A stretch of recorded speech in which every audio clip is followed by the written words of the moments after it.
Okay. It's going. Is it going, Tom? Thank you. All right.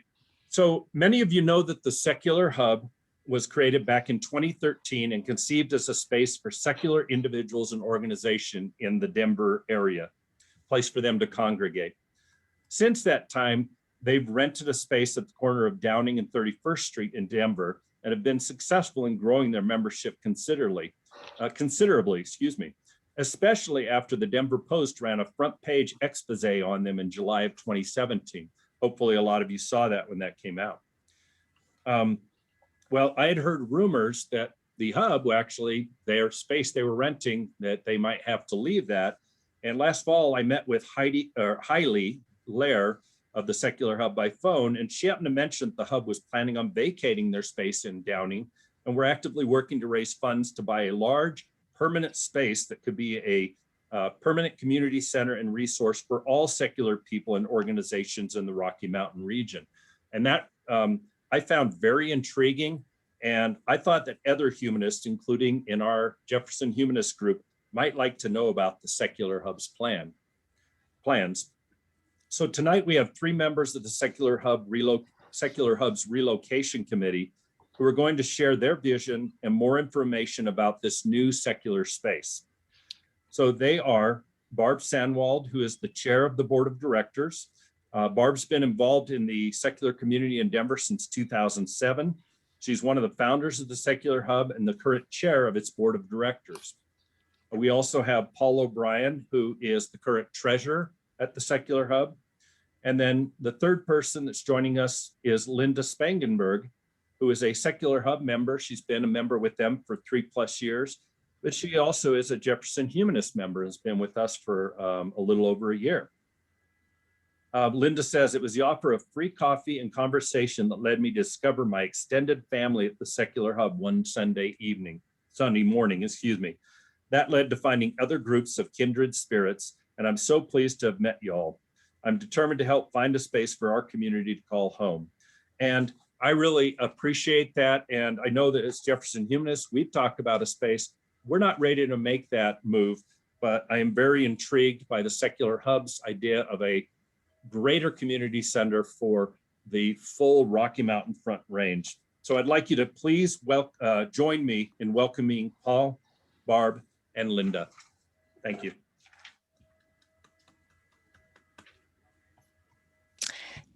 All right, I think I start.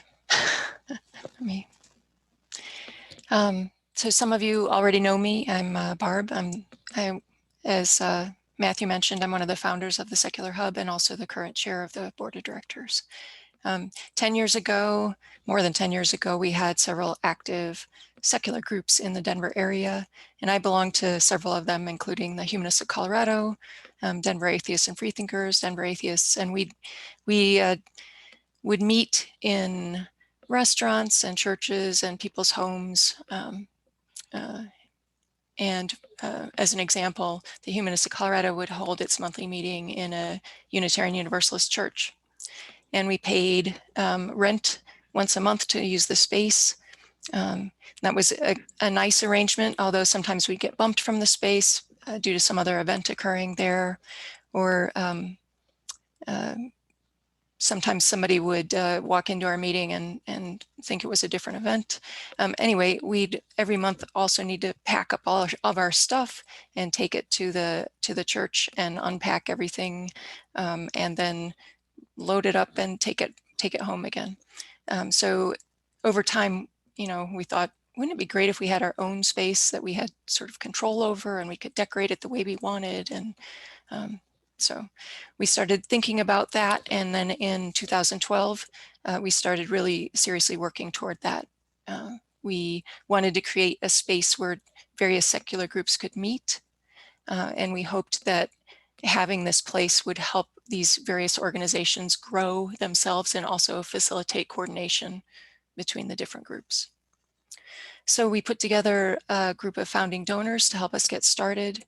We signed a lease on the 31st and Downing location in late 2012, and then soon after that started holding some events. We didn't have any idea what to expect, It was a bit of a leap, something of a risk, but so far it's turned out to be successful. So the community is thriving, and we're outgrowing, or we have outgrown the space at 31st and Downing. And if you attended one of our pancake breakfasts, you probably saw that. There are not enough places to sit, and the kids are all over on the floor between the tables because there's no room for them. Or if you attended one of our big speaker events, like when we had Matt Dillahunty come or Seth Andrews, there were people who were watching the talks from the kitchen because there was no room to sit. So that was challenging. We'd like to be able to host larger events, run more than one event at a time, and also have some space to better accommodate families with children. We'd like to create a dedicated space for the kids so that they can keep their own stuff in their space too. So it's time to take the next leap. And so in late 2019, when I knew that our lease would be ending our lease was going to be ending at the end of 2020. So in late 2019, I invited some people to form a team to look into the possibility of finding and funding a new space. And I specifically looked for people who were willing to take on this big challenge and would be undeterred by the difficulties of such a big project. You might have seen some of our presentations on this topic in January or February of 2020. We were off to a good start, and then the pandemic hit. So we stopped for a little while, and we wanted to see what happened with the situation. Our space at 31st and Downing was kind of small, and so with social distancing and all that, it wasn't going to work out to hold events there. After a few months, when we were a few months into the pandemic, the relocation team started meeting again, and we added a few members to the team who have specialized expertise and interests. And you'll hear from some of these people today. You'll hear from Paul and Linda, Matthew mentioned. We also started working with a realtor. And so at this point, we have visited several properties, and we'll show you some of what we've seen. Paul, can you go to the next? I wasn't paying attention to the slides. So the idea of the hub really was to provide a space for various groups to meet. So we didn't want to necessarily become a group that absorbed other groups. We wanted instead to provide space because each group has its own flavor, own characteristics, and we wanted to just provide a place where they could meet and we could collaborate on things. It takes several organizations really to collaborate and make a place like the Secular Hub possible. So, all right, go on to the next. I think I've covered most of that, although we have the members of the committee listed here. We have a big team of people trying to solve this problem. It's a big thing to solve. So, and I'll turn it over to you, Paul. Well, thank you, Jefferson Humanists, for having us and giving us part of your Sunday. My name is Paul O'Brien. I don't know if you can see me. I see Barb on my screen, but I'm the treasurer of the Secular Hub. Some things about our current the space. I mean, that Barb mentioned that we gave up our location at 31st and Downing. You know, some of you had gone there, gave up our lease. I mean, we're basically paying for air, and thought, you know, it's better to save our rent and put it towards the purchase of a building. For those of you who know the old hub, I mean, it was too small for large events. We'd outgrown it. With COVID, it was impossible. I think we figured we could maybe get 10 people in there legally. So that wasn't worth it, and really needed more space to share with affiliate and sister organizations. Parking was limited. We can talk about that later. That's a reoccurring problem we have. Ceilings weren't high enough for an elevated stage. Appearance and neighborhood were not inviting for young families. This might come up again. We're really reaching out to more young families. Inadequate summer cooling. The building was really in substandard condition, and no dedicated play space for kids and no outdoor area. And we'll get back into some of these criteria as we go on. Why brick and mortar? Of course, we're all on Zoom right now, but COVID is going to end. You just did a poll of how many of you have had shots, and we're all waiting for that magical second one so we can maybe somehow get back to a little bit more of normal. And, you know, I mean, we need human connections. I mean, that's what it's about. And so for the secular community to have a place to meet is good.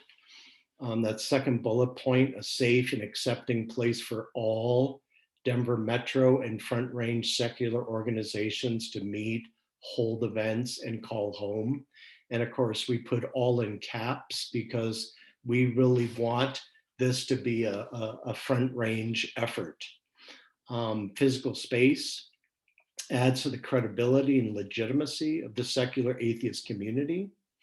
We want to retain the momentum we've gained in creating one of the thriving secular communities in the country. And Barb spoke to that, of our pancake breakfast and other events really being full.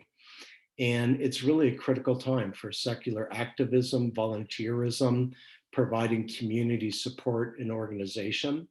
And, you know, there's a lot going on in politics today. And I don't know, I think the secular community really needs to come together to help each other. Items for our wish list, and there are many. Large meeting room with a stage would be wonderful. Parking and public transportation nearby, that second point. And as I mentioned earlier, I mean, this is really a difficult thing. To stay central means there's public transportation, but perhaps most likely less parking, or to go out from the core, more parking, less public transportation. So we really haven't figured this one out yet, but we're working on it and continue to look at places. And Linda's going to go through some slides of some of the places we've looked at and we found. We'd love a separate indoor dedicated play area for children, really to attract more younger families, additional meeting rooms and conference spaces so that more than one event can occur at the same time, space for affiliate office use and storage, a large kitchen, large enough to accommodate pancake breakfast, holiday meals, and other potential events that we haven't thought about. We'd love an outdoor area and an appealing, comfortable, inviting, and centrally located space for our secular community to call home. And, you know, some of these, I think Linda will get into this as she details some of the things we've looked at. Some have space, some don't. Some have parking, others don't. Some, you know, so it's really trying to find that special place that fits as many of our needs as possible. One of our board members, Dirk, did a scatter plot here of where secular people list as their home address. You can see we're all over the place, but we've really tried to concentrate on the I-25, I-70 corridor. I mean, that seems like, you know, that would get the most amount of people. But again, you stay central in Denver, price is high. You go out to the suburbs, prices get lower, but then you're not as central as you might want to be. So it's always kind of these different things pulling at each other. Purchase versus rent. I mean, this was probably the first discussion we had as a committee. Positives to purchasing: rent in Denver and Boulder Metro is extremely high. Mortgage rates are at a historic low. We think we can get more bang for our buck with a purchase. Possibility of enterprise zone incentives. We have seen a couple of properties. Build financial equity, investment in the hub's future. And of course, I think for all of us, we probably experience this in our private lives, that we see equity increasing, and we'd like to be part of that to have that continue for the hub for future generations. Sweat equity, being able to improve and customize our space to our needs. And as a 501c3, the hub may be property tax exempt. And I say may, we've researched this, you have to apply for it. It usually is granted, but it's not guaranteed until you apply and they look at it. We have some challenges. Qualifying for a mortgage. I mean, we don't have a long history. We need a substantial down payment. Being a nonprofit, nonprofits are seen as higher risk than individuals and companies. We need to demonstrate sufficient monthly income to pay our mortgage, utilities, insurance, etc. Just like any mortgage company would look at any of us as individuals to purchase a home. And finally, need a significant cash reserve for property repairs. So again, not unlike a homeowner, if something breaks, you're kind of responsible to fix it. I think we'll get back to some of these things as we go through the presentation, but please, we can discuss any and all of this at the end. I now turn it over to Linda. And hopefully she's there. Yeah. Hey, Linda. So this is just a calculation about the numbers, as it's pretty obvious from the graph. We were looking at properties from $500,000 to $1 million. Sometimes we got carried away and looked at properties more than $1 million. Those were lovely. Next slide. So basically, when we were looking at the affordable properties that would take about $2,000, $2,500 a month mortgage payments, you can kind of see they're not so appealing, not so enticing. This is in the $500,000 to $600,000 range. Next slide. Next slide, Paul. You got it? Oh, yeah, got it. So we discovered that some of the more enticing properties were at, for example, the $800,000 level. This is a church kind of in central Denver, in a neighborhood, and we were excited to find it, but it seemed to go within days, and before we could raise the money that we needed. But this would have done nicely for us. So we learned kind of the price range we should be looking at. Next slide. Oh, sorry. So here's another property that at the $900,000 level, I don't know what it actually sold for, but while we were looking at it, an offer was made. Again, we didn't have the money in reserves. We thought, well, if we find a great property, we'll market it to the members and we'll raise the money. But we've discovered that the market is such that when a great property is identified, it will go very, very quickly. This was in the Highlands neighborhood and had lots of space, a beautiful kitchen already in place. It had no parking though, because in these cool, desirable neighborhoods, there aren't very many parking lots, but we decided maybe in the neighborhood there would be enough for on-street parking and people could walk the block or 2 or 3 it would take to get here. But it ended up being sold, so we didn't have a chance. Next slide.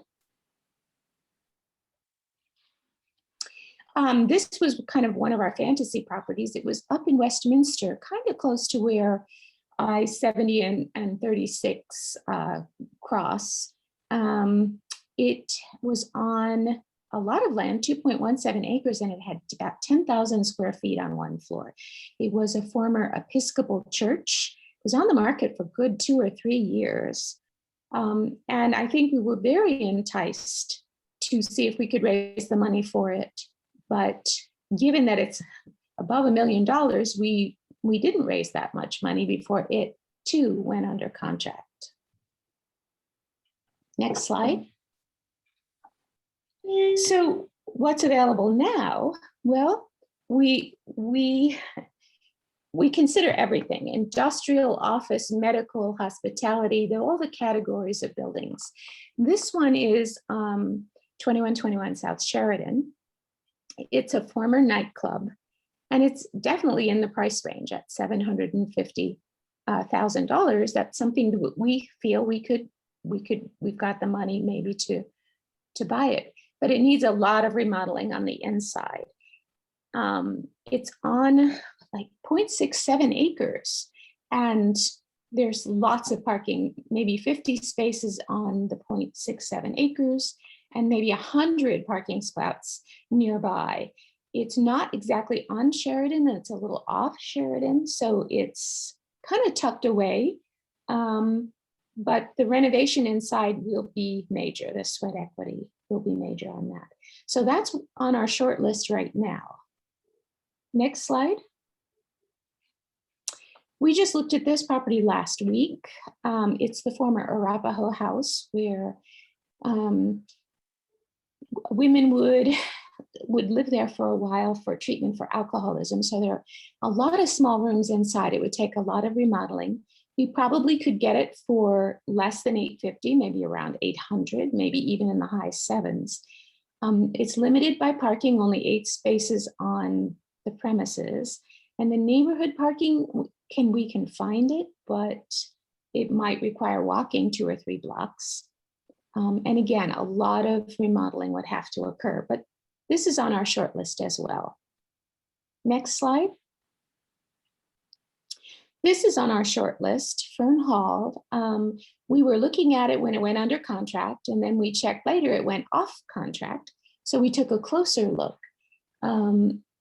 This building impressed us when we walked inside because of its high ceilings and the possibility to take out a wall in between 2 sections to make a very large meeting room. We like it that it's in a historic district on Welton. It's quite an exciting neighborhood in that many small restaurants have opened up. The light rail stops right across the street. And I just did a recon of the parking situation this morning and found that within 3 blocks, we could probably come up with easily 100 to 150 spaces, because the meters and the parking situation, it's free on weekends basically, and in the evenings. So there turns out there is parking. One disadvantage to this building, though, is that it does have an HOA. Like many downtown buildings and office condos, we pay additional. There happen to be living units on the 2nd floor, so our space would be on the main floor, and it's pricey. It's a desirable neighborhood, but it's pricey. I don't know if do we have more slides, Paul? I think one more. Okay, so this was one that kind of tickled our fancy because it's a tavern that used to be attached to a putt-putt golf course in Arvada. The putt-putt got sold for townhouses, leaving this little tavern here. It's small at 2,760 square feet. We would like more. We think it's a bit highly priced for $900,000, but we could probably get it in the 8s. And it's got a nice little outdoor space in the back with shade and tables and the like. So this is sort of on our short list as well. But you can kind of see from these slides the different types of properties that are out there and the kind of price range that we're dealing with. All right, next speaker. Thank you. So Linda's been very tenacious in finding properties across the metro area. She's become a semi-expert on it. And one of the ironies we see is that it seems like church properties relative price are a bargain when you can find it, you know. I mean, it's about maybe 130 a square foot, whereas commercial and others are considerably more expensive. Yeah. This is our current financial picture. You see in column 1 where we are, and the second column where we need to be. And our monthly income is about $2,500 a month.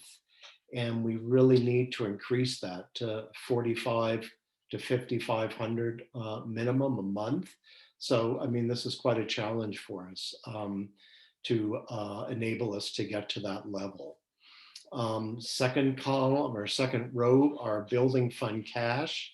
We have about $111,000 and pledges another $38,000.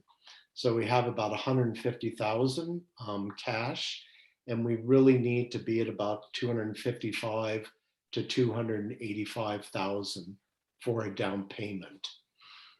Cash reserves were $32,000, and we think we should be at $50,000. I mean, that's to cover boilers breaking, roofs leaking, or whatever it might be.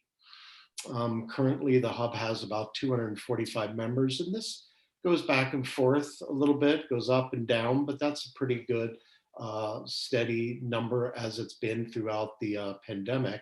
And we'd really like to build that up to 500 plus. Yeah?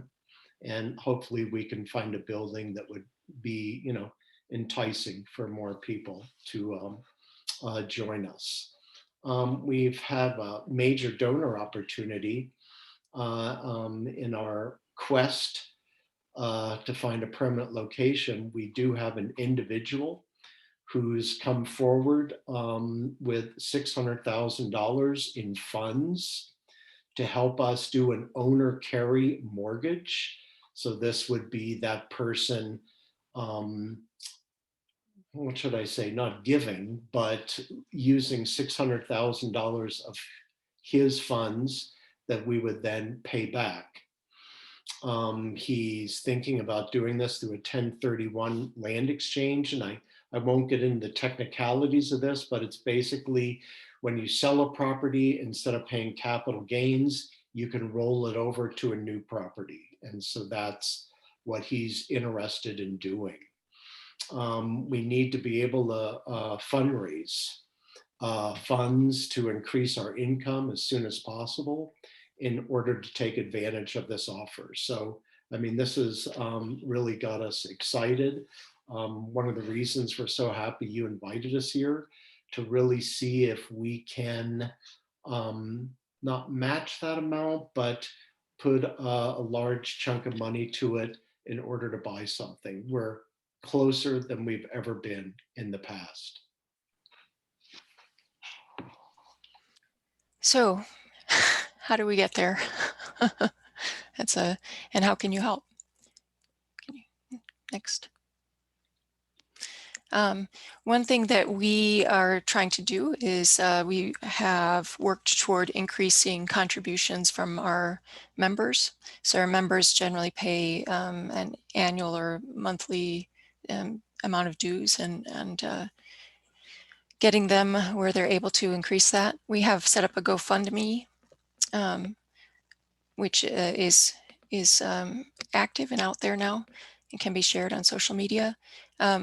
We also have been taking some pledges for people who want to contribute to help us with this project, but want to do it when we get closer to finding a building, although we're hoping it's very soon. We have also been, we've met a lot of people through the pandemic. One of the nice benefits of that is having people from all around the world actually join us for things. And so we've had also people join as members from other places around the world. One of the upsides of the pandemic, I guess. We're encouraging people to be members of both of our affiliates and also the hub as a kind of dual membership. We are trying to find people who might be willing to be co-signers on a loan, and generally just trying to get out the word to people in the secular community to help with this, to help us with this whole big task of fundraising and finding a place. So next. slide, please. So our membership dues, you can see listed here. If we had 240 members at the silver level, we would already have the money we need. We don't quite have that yet.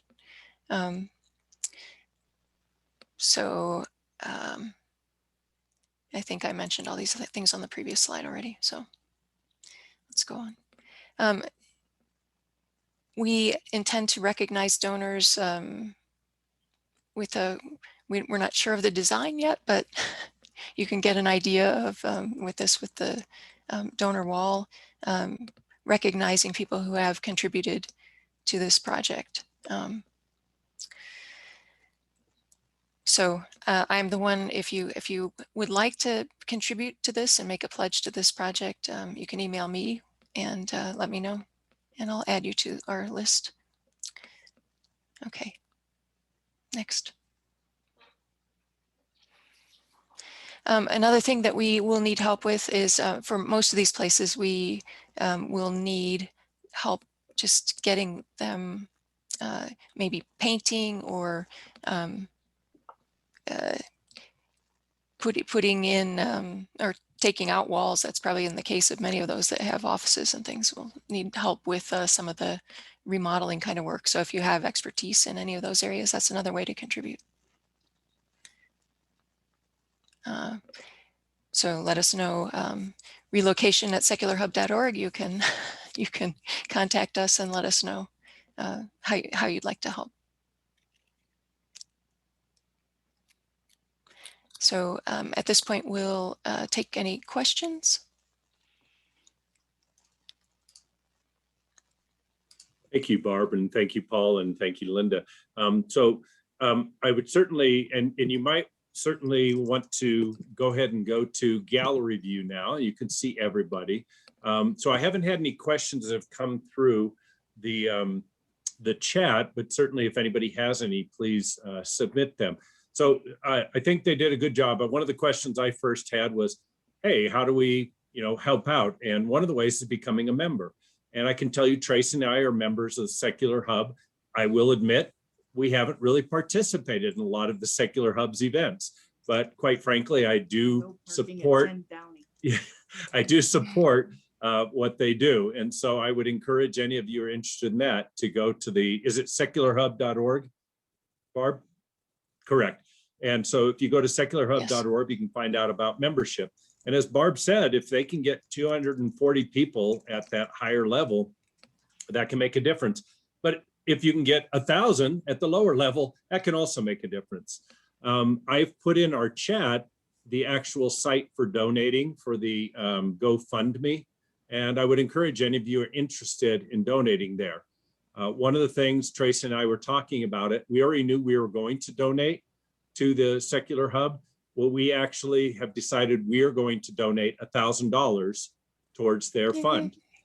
So thank you. And I encourage the rest of you that are interested to do the same, or maybe not that amount, but whatever you feel you can donate. I also help with the painting and knocking down walls. Yeah. That's a therapeutic thing. Excellent. So I do have a question here. Someone asks, do you think that you will have an easier time finding a place after COVID is over, or do you think the real estate market will remain the same? Anybody want to address that as one of the speakers? Linda, you get unmute. You're mute. Yeah, because of the 1031 exchange, we have 45 days to identify a property. So that's kind of fueling our search right now. Rather than wait many, many months, we might lose this funding opportunity of the 1031 rollover. We're just not sure what the market's going to do. I'm kind of surprised that the commercial market is as competitive as it is, but one can't predict these things. Yeah. Okay, thank you, Linda. That's a good point. And so again, with that 45 days, you're saying actually you need to act within 45 days to be able to use those funds. Is that correct?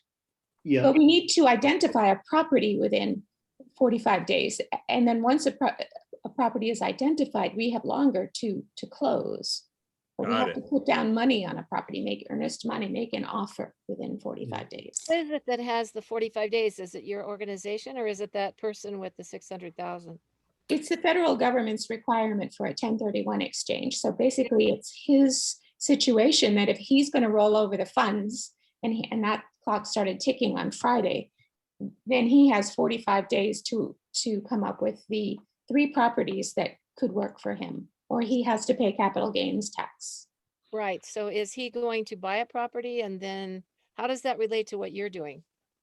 Well, he has sent us on a mission to find a couple of properties that would do. If we fail to do that, he will buy a different rental property for his So- investment. I think, Darlene, are you asking about the structure of the arrangement? Well, the person who does the 1031 exchange is the one who sold one property and is going to roll that into another property. And is that person the person with the 600,000? Because you guys were just renting. It's Yeah, not your 1031 exchange, right? Right. Mhm. yeah. How Right. does that work though? I mean, he's buying another property. So how is it you would buy what would you do? Buy for him or what? Yeah, would- it's wanna- complicated, but basically he has made the offer to help the hub of if we can identify a property, he will use his funds in part to purchase it. It will probably take also funds from us. So that's, really pressure on us now to do some fundraising. Once it's purchased, then we will start paying him rent. And the agreement is, I think, everything, maybe 3% will be his, so 97% will go towards the principal. And that arrangement goes for 10 years. And at that point, either one of us can either back out or stay in the partnership. Okay. And we so- hope by that time we've paid off a significant portion of the amount owed and conceivably then could get a standalone mortgage for ourselves to pay off the rest. So you'd be partners with this person. Exactly. And the We'd reason, own it jointly. Yeah. right. And the It's reason, a tenant in common, tenancy in common, right? and the reason you would do this is to benefit him with his 1031 exchange and to benefit you with coming up with more money, not having to come with more Yeah, and he's in the secular community here in Colorado, specifically Boulder. So he wants to do something for the secular community. So it's more than just throwing 600,000 our way. I mean, he's kind of dedicated to the secular humanist cause. And I think basically he found out about this from a presentation we did with another group. And so that's kind of how we came together. The hub has authorized funds to hire a lawyer to start putting all this together, all the finer points, and moving forward. So we, are moving forward in that. Another question I wanted to go back. Someone asked about COVID, and I think the committee, February, March, April, thought, hey, the economy is going to crash.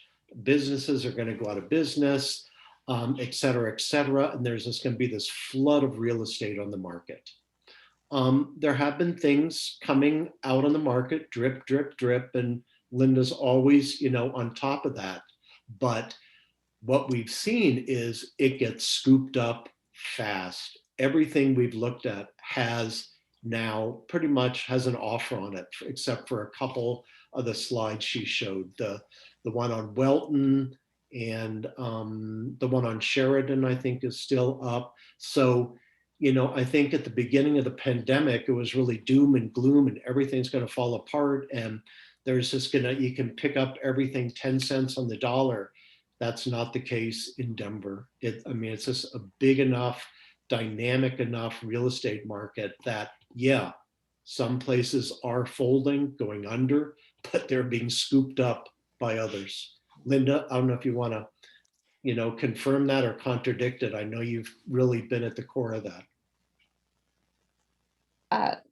Yeah, basically what he said. So one question I had for all of you, have you actually contacted the AHA about at least putting out the message to all of the American Humanist Association members in the Front Range area. And Yeah. Linda, I see you shaking your head. Yes. Barb can speak on that. Yeah. Well, actually, Paul, I think requested Yeah. it, but it went out.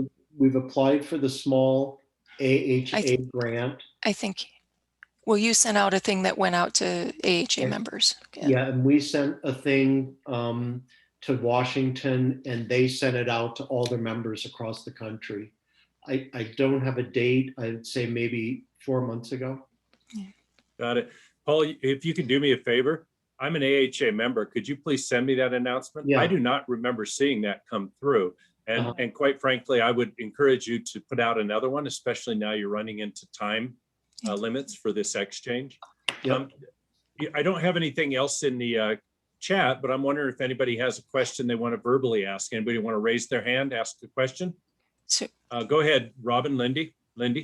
Well, I would just ask the same thing, to please, maybe through you, Matthew, I'd like to see that message as well. Okay. Yeah, and Lindy, just so you know, we are also members of AHA and have been for a long time. yeah. And Lindy, I will tell you, I mean, we're certainly doing this event, and I have to tell you, I've learned things in this presentation I didn't know about, and it's very interesting to see the progress. Right. Especially I appreciated Linda showing some of the places they've seen and how hard it is to find that kind of unicorn spot that has the right parking, the right public transport, the size, etc. So it takes a lot, but yeah, I will go ahead and I will announce it also to the Jefferson Humanist members. Let's go to Darlene. She has a question. I have a couple questions. The first question I want to write down what email to send comments to. Our committee, and I can put it in the chat, it's relocation@secularhub.org. Yeah, if you would, Paul, please put that in there. I'll put it in right now as I talk. Okay. And Barb or Darlene, what was your second question? I would like to know regarding the Ralston Road property, what is why is the parking so small? Because it looked like a lot of room there. And what's the lot size? So Ralston Road, the tavern, we actually looked at another property on Ralston Road, but the tavern is, it's got about 23 parking spaces, and I believe it's almost half an acre. And the square footage of the building is almost 3,000, but it has room to expand.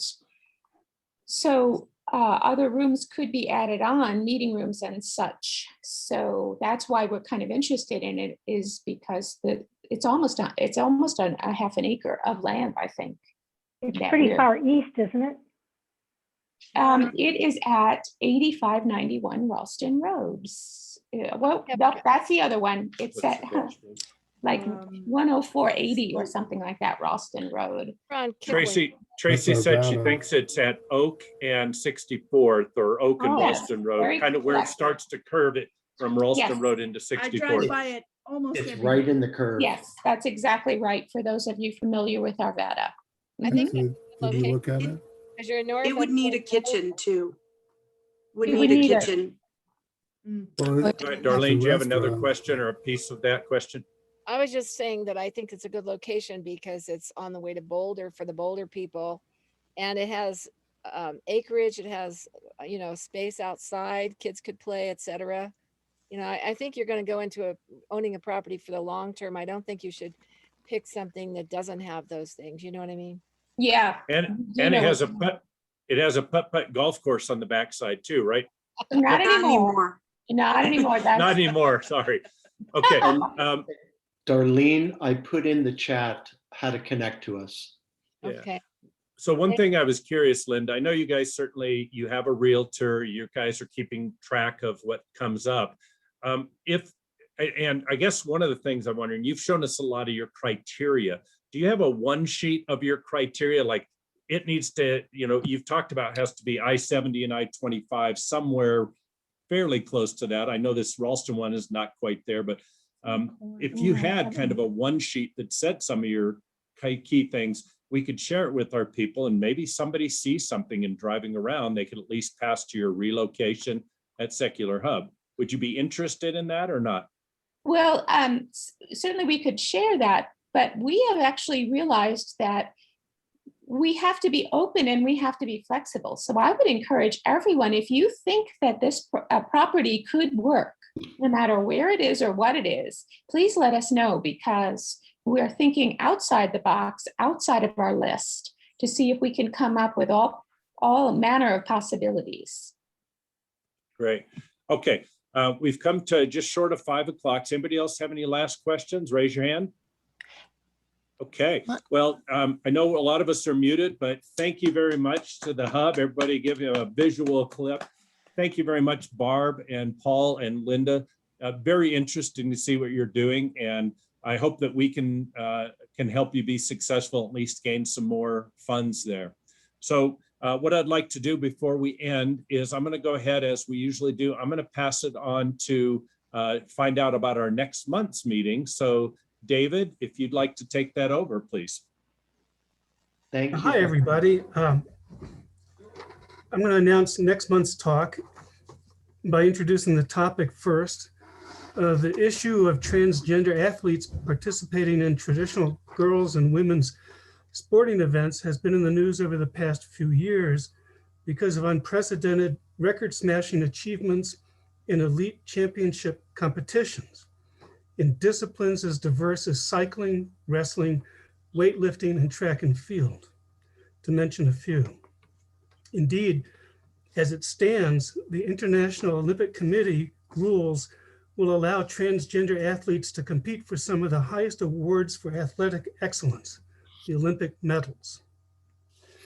Next month's presentation by Professor Roger Pilkey Jr. will address this topic. Professor Pilkey has been on the faculty at Colorado University at Boulder for 20 years, where he founded and directed both the Center for Science and Technology Policy Research and the Sports Governance Center.